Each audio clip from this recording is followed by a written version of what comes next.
नवाए उर्दू में हम लोगों को पढ़ना है माहौल बचाइए।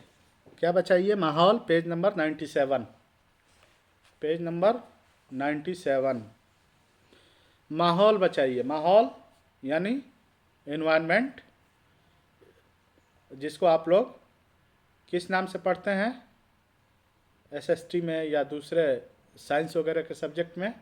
Save the environment. उसी को उर्दू में किस नाम से पढ़ रहे हैं? माहौल बचाइए। क्या बचाइए? माहौल बचाइए। तो एक आम आदमी की नज़र में माहौलियाती मसला भी एक साइंसी मसला है। एक आम आदमी क्या सोचता है कि माहौल का मसला साइंस का मसला है, जिस पर साइंसदां बहस करते रहते हैं। उसके ख्याल में ये कोई ऐसा मसला नहीं है जिसमें वो दिलचस्पी ले या जिस पर गौर व फिक्र किया जाए। लेकिन ज़रा बताइए कि क्या हमको इस बात की फ़िक्र नहीं है कि आज कल कैंसर का मर्ज़ इतनी शिद्दत क्यों अख्तियार कर रहा है? अक्सर लोग ये सोचते हैं कि इन्वायरमेंट के बारे में वो लोग सोचें जो ज़्यादा जानकार हैं, जो ज़्यादा पढ़े लिखे हैं या जो साइंस से मतलब रखते हैं। हमारा इससे कोई लेना देना नहीं है। लेकिन आप लोग अगर देखेंगे तो पाएंगे कि आजकल कैंसर बहुत ज़्यादा बढ़ रहा है। तो कैंसर क्यों बढ़ रहा है? तो इसी माहौल की वजह से, माहौल में कुछ कमी आई है या माहौल में कुछ तब्दीली आई है, उसी की वजह से। तो ये जानना क्या हमारी जिम्मेदारी, आम आदमी की जिम्मेदारी नहीं है कि कैंसर क्यों बढ़ रहा है? दिल के अमराज क्यों आम हो रहे हैं? लोगों को सांस की तकलीफ क्यों हो रही है? मौसमों का चलन क्यों बिगड़ गया है? बरसात की और रुतें और झड़ियाँ क्यों ख़त्म हो गई हैं? दरियाओं का पानी गदला और कुओं का पानी जहरीला क्यों हो गया है? ताज़ा हवा के वो झोंके कहाँ चले गए कि जो रूह को शाद किया करते थे? शाद मतलब खुश। मोती की तरह शफाफ पानी के वो कुदरती चश्मे कहाँ खो गए जिनकी तह का हाल ऊपर से ही नज़र आता था? यकीनन ये ऐसे मसाइल हैं कि जिनका ताल्लुक़ हमसे और हमारी फ़ना व बक़ा से है। और अब अगर ये कहा जाए कि इन तमाम मसलों का सीधा वास्ता हमारे बिगड़ते हुए माहौल से है, तो क्या अब भी आप माहौलियाती मसले को मसला साइंसी मसला कहेंगे? यानी बताया कि आज के दौर में कैंसर इतना हो रहा है और इसी तरह से वो चश्मे नापैद हो गए, ख़त्म हो गए, जिसकी सतह दूर से ऊपर से ही दिखाई दिया करते थे। इसी तरह से कुओं के पानी जहरीला हो गए। इसी तरह से वो साफ़ शफाफ हवा भी ख़त्म हो गए, जिनको कि कभी सुबह हवाखोरी करके हम अपने दिल को खुश कर लिया करते थे। इसी तरह से दरियाओं के पानी भी गदले हो गए। तो आखिर ये तब्दीलियाँ जो हुई हैं, ये माहौलियात की वजह से ही तो हुई हैं।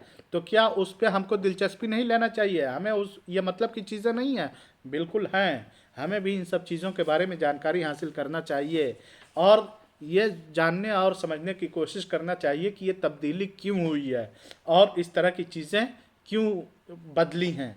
तो उसके बारे में बता रहे हैं कि कुदरत ने दुनिया की हर चीज़ को ज़रूरत के एतबार से एक दूसरे से जोड़ दिया है। यानी कुदरत ने हर चीज़ को एक दूसरे से ज़रूरत के मुताबिक क्या कर दिया है? जोड़ दिया है, लिंक कर दिया है। यहाँ हर चीज़ दूसरी चीज़ को किसी न किसी तरह मुतासिर करती है। यानी इस दुनिया की हर चीज़ दूसरे चीज़ को मुतासिर करती है। इस आपसी ताल्लुक़ को समझने और समझाने का नाम माहौलियाती साइंस है। अब एक दूसरे का जो लिंक है, ताल्लुक़ है, इसी चीज़ को समझने का नाम क्या है? जैसे गाय है, गाय को हमारी ज़रूरत यह है कि हम उसको ग़िज़ा देते हैं, यानी उसको खाना देते हैं ना। दूसरा, गाय से हमारी ज़रूरत क्या है? हम उससे क्या हासिल करते हैं? हम दूध हासिल करते हैं। उसका जो गोबर मिलता है उसको जलाने का काम करते हैं, वो भी हमारे काम की चीज़ है कि नहीं है? उससे गांव में देखिएगा खाना लोग बनाते हैं, आग तापते हैं, 10 तरह की चीज़ें हैं। तो गोया कि दुनिया की हर चीज़ एक दूसरे से जुड़ी हुई हैं और इस जुड़ाव को, इस ताल्लुक़ को जानने का नाम ही क्या है? माहौलियाती साइंस है। ठीक है? ये ताल्लुक़ जो है, इसी को जानने का नाम क्या है? माहौलियाती साइंस है। ज़माने कदीम में इंसान इस ताल्लुक़ से ना सिर्फ बखूबी वाकिफ़ था, बल्कि उसकी ज़िंदगी इन कुदरती वसाइल के गिर्द घूमती थी और पानी के ज़ख़ीरों के पास बस्तियाँ कायम करता था ताकि कुदरती पानी उसे हासिल होता रहे। जंगलात से वो लकड़ी, चारा और ग़िज़ा हासिल करता था। ज़मीन वसीअ थी और आबादियाँ कम थी। रफ्ता रफ्ता इंसानी आबादी बढ़ने लगी तो इन वसाइल की मांग बढ़ी, उन पर दबाव बढ़ा, उनके लिए आपस में लड़ाइयाँ शुरू हुईं। किसी मुल्क के ज़रख़ेज़ और सरसब्ज़ शादाब इलाकों ने वहाँ हमलावरों को बुला लिया तो किसी मुल्क के जानवर और चरागाहें दुश्मन की नज़रों में आ गईं। ताकतवर क़ुव्वतें और ममालिक कमज़ोरों के वसाइल पर कब्ज़ा होकर काबिज़ होकर उन्हें बेदरेग इस्तेमाल करने लगे। कुदरती वसाइल पर दूसरा हमला सनती इनकलाब के दौरान हुआ। सनती इनकलाब ने इंसान को मशीनों से रोशनास कराया। मशीनों की मदद से अगरचे पैदावार में ज़बरदस्त इजाफा हुआ और ऐसा ज़रूरी भी था क्योंकि बढ़ती हुई आबादी की ज़रूरियात बढ़ती जा रही थीं, लेकिन इस इजाफे ने ख़ाम माल की मांग और बढ़ा दी। बताया कि पहले ज़माने में चूँकि आबादी कम थी और वसाइल बहुत ज़्यादा थे, सामान बहुत ज़्यादा थे, तो इस तरह के मसाइल पैदा नहीं हुए थे। लेकिन बाद के ज़मानों में चल करके आबादी, इंसान बढ़ते चले गए तो जाहिर सी बात है जो खाली ज़मीन थी या जो हरियाली थी वो सब कटती चली गई। जो खाली जगहें थी उनको इस्तेमाल लोग करते चले गए। पानी जो साफ शफाफ था उनको पीने वाले लोग बढ़ गए, तो उसकी वजह से डिमांड बढ़ा। इसी वजह से एक मुल्कों ने दूसरे मुल्कों पर हमला किया ताकि उनके यहाँ जो हरी भरी जगहें हैं या उनके जंगलात हैं उन पर कब्जा करें। तो इस वजह से ये तमाम मसाइल पैदा हुए और इन तमाम मसाइल को जानने और उनको समझने और उनके बारे में मालूमात हासिल करने की ज़रूरत पड़ी। ठीक है ना? समझ में आ रही बातें? लग रहा है सो गए सब। चलिए देखिए, मशीनों की मदद से अगरचे पैदावार में ज़बरदस्त इजाफा हुआ और ऐसा ज़रूरी भी था क्योंकि बढ़ती हुई आबादी की ज़रूरियात बढ़ती जा रही थीं, लेकिन इस इजाफे ने ख़ाम माल की मांग और बढ़ा दी। जहाँ कागज़ बनाने के कारखाने लगे तो वह इलाके जंगलात से पाक हो गए क्योंकि तमाम लकड़ी कागज़ बनाने की नज़र हो गई। यानी जब लोगों ने कागज़ बनाने की फैक्ट्रियाँ बनाई तो उसके लिए पेड़ काटने शुरू किए, क्योंकि पेड़ से ही तो कागज़ बनते हैं, दरख्तों से ही तो कागज़ बनते हैं, ट्रीज से पेपर बनते हैं। जहाँ किसी धात साजी का काम हुआ तो वहाँ कान कनी इतनी हो गई कि तमाम ज़मीन खोद खोद कर बंजर बना दी गई, और जहाँ किसी धात को बनाने का काम हुआ वहाँ पे ज़मीनों को खोद खोद कर क्या कर दिया गया, उसको बंजर बना दिया गया, यानी वहाँ खेती नहीं की गई। फिर वक्त के साथ साथ नई नई तरक्कियात होती गई और इंसानी ज़िंदगी पर मशीनों की गिरफ्त बढ़ती गई। उसका नतीजा ये हुआ कि जो कुदरती तवाज़ुन इस दुनिया के मकीनों के दरमियान था वो बर्बाद हो गया। यानी आते वक्त में मशीनें बढ़ती गईं और उन मशीनों का असर हमारे आस पड़ोस की ज़िंदगी पर हुआ। हमने देखा कि उसकी वजह से या तो ज़मीन बंजर रहने लगे, उसकी वजह से जंगल कटने लगे, उसकी वजह से धुएं निकलने लगे, यानी उसकी वजह से कई सारी चीज़ें ऐसी पैदा हुई जो इंसानी ज़िंदगी के लिए ज़हर हलाल हैं, नुकसानदेह हैं। ठीक है ना? हाँ, उसके बाद देखिए, इंसान के इर्द गिर्द उसके अहम तरीन साथी ज़मीन, हवा, पानी, जंगलात और दीगर जानदार हैं। यही उसका माहौल कहलाते हैं। उन सभी का आपस में एक दूसरे से ताल्लुक़ है। यानी अगर ज़मीन ख़राब हो गई तो इंसान उससे मुतासिर होगा, और अगर इंसान का रवैया ज़मीन के तहीं बिगड़ेगा तो ज़मीन ख़राब होगी। इंसान की बढ़ती हुई आबादी और मशीनी दौर में की आमद ने इस आपसी ताल्लुक़ को तहस नहस कर दिया है। यानी इंसान की जो दोस्त हैं उसके आसपास, उनमें एक ज़मीन भी है। ज़मीन को एग्ज़ाम्पल के तौर पे समझा रहे हैं कि ज़मीन अगर ख़राब होगी तो उसका असर इंसानों पर पड़ेगा ना। ज़मीन के नीचे पानी है। अब आप पहले नलका गाड़ते थे तो 150 फीट या ज़्यादा से ज़्यादा 60 फीट आपने पाइप डाल दिया, खूब मीठा पानी आता था। अब दिल्ली में क्या हाल है कि 100 फीट 200 फीट गाड़ते चले जाइए, सही पानी नहीं मिलता आपको। तो इस जाहिर सी बात है पानी का जो लेवल डाउन गया है। क्यों गया है? क्योंकि ज़मीन की जो सतह है वो बहुत ज़्यादा गर्म हुई है। ठीक है ना? इसी वजह से तो बताया कि मशीनों ने और इंसान की बढ़ती आबादी ने इन चीज़ों पर असर डाला है اور उसका नुकसान हुआ है, और उसका नुकसान हम रोज़ बरोज़ देखते हैं। कारखानों और फैक्ट्रियों ने न सिर्फ ये कि खाम माल की शक्ल में कुदरती वसाइल को बेतहाशा इस्तेमाल किया, बल्कि उनसे निकलने वाले जहरीले मादों ने हवा, पानी और ज़मीन को जहरीला करना शुरू किया। ये कारखाने और फैक्ट्रियाँ जितनी हैं, एक तो यह है कि इसमें खाम माल लगता है, यानी कुदरती अल्लाह ताला ने जो पैदा किया है वो चीज़ें उसमें दाखिल होती हैं, जैसे दरख्त उसमें शामिल किया जाता है, मिट्टी दाखिल किया जाता है, यानी इस तरह की चीज़ों के ज़रिए ही वो चीज़ें बनती हैं, तो उनका इस्तेमाल होता है। दूसरा है कि इसके ज़रिए इससे जो जहरीले मादे निकलते हैं वो भी बहुत नुकसान देते हैं, उनका भी हमारी ज़िंदगी पे बहुत नुकसान है। ठीक है। कारखानों की चिमनियों और मोटर गाड़ियों से निकलने वाले धुएं और गैसों ने हवा को आलूदा कर दिया। जब फैक्ट्रियां और गाड़ियां कम थीं तो कम गैसें फ़ज़ा में खारिज होती थीं, और ये थोड़ी मिकदार बहुत जल्द हवा में घुल मिल कर इतनी हल्की हो जाती थी कि उसका जहरीलापन ख़त्म हो जाता था। लेकिन अब सूरत हाल मुख्तलिफ है। अब इतनी ज़्यादा मिकदार हैं ये गैसें हवा में खारिज होती हैं कि उनका फैलना और तहलील होना नामुमकिन है। आज दिल्ली में हम लोग देखते हैं कि पूरा प्रदूषण क्या है, पूरा मौसम जो है, आबो हवा बहुत आलूदा है, बहुत गंदा है, जिसकी वजह से स्कूलों को भी बंद किया गया। कोर्ट ने कई मरतबा सरकार को फटकार लगाया, फिर कल से पूरे स्कूल बंद हो गए। तो आखिर ऐसा क्यों? क्योंकि बहुत ज़्यादा गाड़ियां हैं, उन गाड़ियों से निकलने वाली धुआएं जब फ़ज़ा में जाती हैं तो बहुत ज़्यादा हो जाती हैं। हवा नहीं चल रही है तो फ़ज़ा में जा कर के वो टिकी हुई हैं। इसी तरह से सड़कों पे जो गंदगियां हैं, धूल है, वो भी गाड़ियों से उड़ती हैं, वो भी ऊपर लेवल पे चढ़ती हैं, वो भी अटकी रहती हैं, वो भी ना इधर ना उधर हमारी सांसों के साथ हमारे नाक में जाती हैं, जा कर के गुर्दे में को ख़राब करती हैं, है कि नहीं? तो ये सब चीज़ें इस वजह से कि बहुत ज़्यादा गाड़ियाँ हो गई हैं, बहुत ज़्यादा कारखाने हो गए हैं, और बहुत ज़्यादा खाम माल का इस्तेमाल होने लगा है, उसका असर हमारी ज़िंदगी पे पड़ने लगी हैं। नतीजा यह है कि ये तमाम जहरीली गैसें ख़तरनाक हद तक हवा में जमा हो रही हैं। शहरी और सनाती इलाकों के ऊपर ये गैसें एक गिलाफ की मानंद छाई रहती हैं।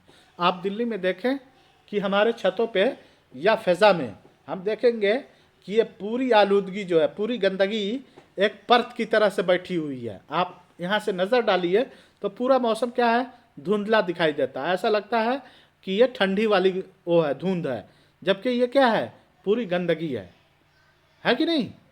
या तो धूल है या वो ज़र्रे हैं जो आसमान में बिखरे हुए हैं, जो इस तरह से फ़ज़ा में बिखरे हुए हैं। ऐसी हवा में जब हम सांस लेते हैं तो ये सब कीमियाई मादे हमारे जिस्म में दाखिल हो जाते हैं। हमारे कारखानों और मोटर गाड़ियों से खारिज होने वाली गैसों में ज़्यादा मिकदार carbon monoxide, nitrogen dioxide, nitrous oxide, sulphur dioxide और कार्बन डाइऑक्साइड गैस की होती हैं। ये गैसें इन कारखानों के धुआंों में मौजूद होते हैं। ठीक है ना? इन सभी गैसों की ज़्यादती हमारे कुदरती माहौल के लिए मुज़िर है। अब जब यही गैसें बहुत ज़्यादा निकलती हैं कारखानों से, मोटर गाड़ियों से, तो ये हमारे माहौल को, हवा को और इसी तरह से पानी को, ज़मीन को क्या करते हैं, नुकसान पहुंचाते हैं। इनमें से कुछ गैसें तेज़ाब की शक्ल में ज़मीन पर आती हैं। ऐसी बारिश को तेज़ाबी बारिश कहा जाता है, और कई ममालिक को इन बारिशों का तजर्बा हो चुका है और हो रहा है। तेज़ाबी बारिश की सबसे अहम वजह सल्फ़र डाइऑक्साइड गैस है। फ़ज़ा में इस गैस की ज़्यादती ख़तरे की घंटी है, क्योंकि तेज़ाबी बारिशें न सिर्फ ये कि पेड़ पौधों और जानदार को नुकसान पहुंचाती हैं, बल्कि उनसे इमारतें और दीगर सामान भी मुतासिर होता है। यानी जब तेज़ाबी बारिश होती है तो घरें भी कमज़ोर, और इंसान की सेहत पे जो असर पड़ता ही है। ज़मीन पर उसका जो ज़र्रा असर है वो तो पड़ता ही पड़ता है। मोटर गाड़ियों से निकलने वाली कसाफत ने न सिर्फ हवा को मुतासिर किया है, बल्कि कारखानों का फुजला हवा के अलावा पानी और ज़मीन को भी ख़राब करता है। जब कारखाने कम थे तो उनका थोड़ा सा फुजला पानी में तहलील हो जाता था। पहले कारखाने कम थे तो उससे निकलने वाली धुआएं हवा में ख़त्म हो जाती थी। यानी पानी है, पानी के अंदर थोड़ी सी दवा डालो या कोई कलर डालो, एक बाल्टी पानी है तो कलर ऐसा उसमें ख़त्म हो जाएगा, मालूम भी नहीं चलेगा। लेकिन पूरा एक पुड़िया डाल दो, एक पूरा डिब्बी डाल दो कलर का, तो पानी बदल जाएगा ना। तो जब बहुत ज़्यादा निकलता है, कसाफत निकलती है, तो उसका नुकसान हमें दिखाई देता है और पूरे फ़ज़ा में वो तहलील नहीं हो पाती है। हाँ, लेकिन जैसे जैसे कारखानों की तादाद में इजाफा होता गया, पानी में आलूदगी बढ़ती गई। आज ये हाल है कि किसी भी दरिया को हम पूरी तरह साफ़ और सेहतमंद नहीं कह सकते। किसी का पानी सड़ रहा है तो किसी का पानी रंगीन हो गया है, किसी में गाद बहुत है तो किसी के पानी में तेजाबियत इतनी सी है कि उसमें रहने वाले सभी जानदार हलाक हो चुके हैं। बहुत सारे लोग, बहुत सारी सरकारें जब आई हैं अभी, तो उन्होंने बहुत सारे प्रोजेक्ट ऐसे शुरू किए हैं कि गंगा की सफाई का, जमुना की सफाई का मुख्तलिफ प्रोजेक्ट शुरू किया गया है, लेकिन उन प्रोजेक्ट का कोई फ़ायदा हुआ नहीं, क्योंकि इस वक्त आबो हवा, माहौलियात इतने ख़राब हो चुके हैं, माहौल इतना ख़राब हो चुका है, यानी आबो हवा इतनी ख़राब हो चुकी है, कारखानों से निकलने वाली हवाओं, मोटर गाड़ियों से निकलने वाली हवाओं और जहरीली मादों की वजह से कि उनकी सफाई अब मुमकिन नहीं नज़र आती है, बहुत मुश्किल नज़र आता है। हवा और पानी की कसाफत को काबू में रखने के लिए कुदरत ने बड़ा अच्छा इंतज़ाम रखा है। ज़मीन के सीने में फैले हुए जंगलात ये काम बखूबी अंजाम देते हैं। हवा की आलूदगी को दरख्त और दीगर पौधे जज्ब कर लेते हैं। नीज़ उन हरे जानदारों से खारिज होने वाली ऑक्सीजन गैस हवा के जहरीलेपन को कम कर देती है। तहम अफसोस की बात यह है कि जंगलात भी इंसान की दस्तरस से महफूज न रहे, यानी जंगल से जो जहर, फ़ज़ा में जो जहर फैले हुए हैं उसके ख़तरे कम होते हैं, लेकिन इंसान इन दरख्तों के साथ भी कैसा सलूक करता है, उनको काटता है कि नहीं काटता है, उनको लगाता नहीं है। तो उसी के बारे में कहा कि कहीं पर रिहाइश के लिए जंगलात को साफ़ किया जा रहा है तो कहीं खेती बाड़ी के लिए जंगलात काटे गए, या फिर कारखानों और फैक्ट्रियों को कायम करने के लिए जंगलात को ख़त्म किया गया। कहीं पर यह है कि हमें घर बनाना है तो जंगल काट रहे हैं, कहीं पर यह है कि खेती करनी है तो जंगल काट रहे हैं, कहीं पर फैक्ट्री लगाना है तो जंगल काट रहे हैं। इन सब बातों का नतीजा ये हुआ कि ज़मीन का ये हरा गिलाफ उतरने लगा, जिसकी वजह से आलूदगी में मज़ीद इजाफा हुआ। अब जब लोगों ने दरख्तों को काटना शुरू किया तो दरख्त कटने शुरू हुए। अब जहरीले मादों को जो इनके अंदर जज्ब करने की सलाहियत मौजूद थी, उनको सोखने की सलाहियत मौजूद थी, वो सोख नहीं पाई, जिसकी वजह से मामला और गड़बड़ हो गया है। भला हम में से कौन है जिसे अपनी सेहत अजीज़ ना हो, तो फिर ये बेहिसी कैसी है। हम क्यों इंतज़ार करें जब चेकिंग और चालान शुरू हों तभी अपनी गाड़ियों और कारखानों को दुरुस्त करें। अगर हमको अपनी सेहत प्यारी है और अपने नन्हे मुन्ने मुस्कुराते बच्चों को सेहतमंद फ़ज़ा मुहैया करनी है तो हमें ये बेहिसी और लापरवाही छोड़नी होगी, वरना यकीन करें कि हम अपने मासूम बच्चों को वर्षे में एक ऐसी जहरीली फ़ज़ा और माहौल देंगे जिसमें वो कभी मुस्कुरा न सकेंगे और शायद अगली नस्ल की मुस्कुराहट तो देख भी न सकें। ये खुलासा है मोहम्मद असलम परवेज़ की तहरीर का, जिसमें उन्होंने बहुत ही खूबसूरत अंदाज में माहौलियात की आलूदगी और उसके असबाब और उसके इलाज पर एक रोशनी डाली है, जिसको आप लोग सेव इन्वायरमेंट के नाम से अपनी किताबों में, इंग्लिश मीडियम की किताबों में पढ़ते हैं। उसको आज आपने उर्दू में पढ़ा कि किस तरह से इंसानों की आबादी, फैक्ट्रियों, कारखाने वगैरह आबो हवा पर मुतासिर हुई हैं और असरानंदाज हुई हैं। अगर हम चाहते हैं कि हम साफ़ सुथरी ज़िंदगी गुजारें और हम खुशहाल ज़िंदगी गुजारें तो इस तरफ हमें तवज्जो देने की ज़रूरत है ताकि हम खुशहाल ज़िंदगी गुजार सकें।